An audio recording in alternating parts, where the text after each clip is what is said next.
আসসালামু আলাইকুম প্রিয় শিক্ষার্থী, আমি তোমাদের সাথে আছি মোহাম্মদ সানজিদুল হক রাজু। আজকে তোমাদের বাইনারি একটা বড় যোগ শেখাবো এবং এই বাইনারি এই ধরনের বড় যোগটা তোমাদের আর আজকের পর থেকে সমস্যা হবে না এবং তোমরা এই ধরনের বাইনারি বড় বড় যোগ পারবা, অক্টালে বড় বড় যোগ পারবা এবং হেক্সাডেসিমেলের বড় বড় যোগ পারবা।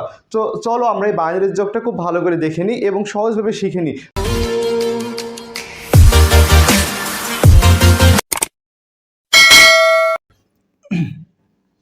তো বাইনারির এই যোগটায় আমরা দেখতে পাচ্ছি এখানে আমাদের তিনটে এক আছে। তোমরা একটা বিষয় মনে রাখবা, বাইনারির ভিত্তি 2।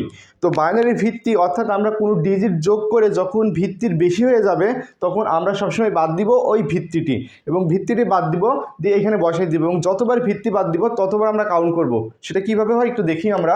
এখানে মূলত আমাদের আছে 1 2 3। তো আমরা এটা যোগ করে ফেলি 1 2 3, তাহলে আমাদের হচ্ছে 3। 3-এর মধ্যে যদি আমরা 2 বাদ দিই, কারণ আমরা যেহেতু এটা বাইনারির যোগ করতেছি সেহেতু বাইনারির ভিত্তি 2, এক্ষেত্রে আমরা 2 বাদ দিব।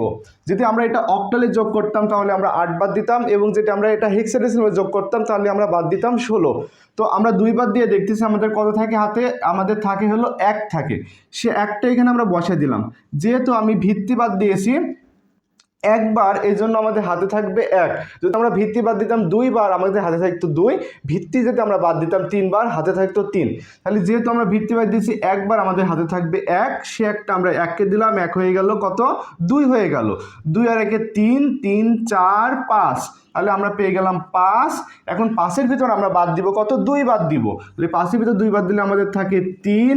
3-এর ভিতর আমরা আবার 2 বাদ দিব। 3-এর ভিতর আবার 2 বাদ দিলে আমাদের থাকে কত, 1। সে একটা আমরা এখানে বসাই দিলাম এবং আমরা এবারে ভিত্তি বাদ দিয়েছি কয়বার, 2 বার। তাহলে আমাদের হাতে কত থাকবে, 2 থাকবে।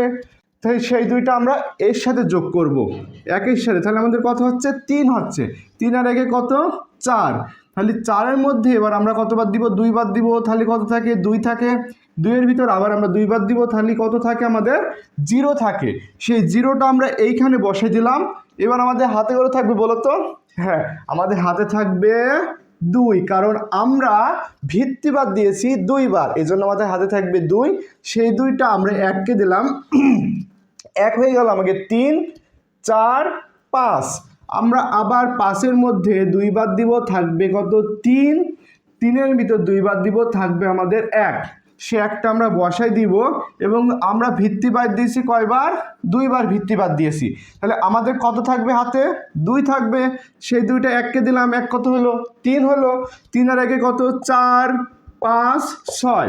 6টা আমরা এখানে লিখে দিলাম। এবার আমরা ভিত্তি বাদ দিয়ে দিলাম, তাহলে আমাদের হাতে থাকছে কত, 4। 4-এর ভিতর 2 বাদ দিলাম, থাকে আমাদের 2। 2-এর ভিতর আবার 2 বাদ দিলাম, থাকে আমাদের কত, 0। 0টা এখানে বসাই দিলাম। তো এবার আমাদের কত হাতে থাকবে, এবার আমাদের হাতে থাকবে 1 2 3, কারণ আমরা 3 বার ভিত্তি বাদ দিয়েছি এই জন্য আমাদের হাতে আছে কত, 3 আছে। সেই 3 তো এখানে বসানো যাবে না, কারণ এটা হলো বাইনারি, এই জন্য আমরা 3 বসাবো না। এই 3টা আমি পুনরায় এখানে লিখে আবার ভিত্তি বাদ দিলাম, বাইনারি ভিত্তি বাদ দিলাম। তাহলে আমাদের কত থাকে, 1। ওই 1টা লিখে দিলাম এবং যেহেতু আমি আবার পুনরায় ফের ভিত্তি বাদ দিয়েছি, এই ভিত্তির জন্য কত থাকবে হাতে, 1 থাকবে। সে 1টাও আমি লিখে দিলাম। তো আমাদের বাইনারির যোগটা সম্পূর্ণ কমপ্লিট হয়ে গেল।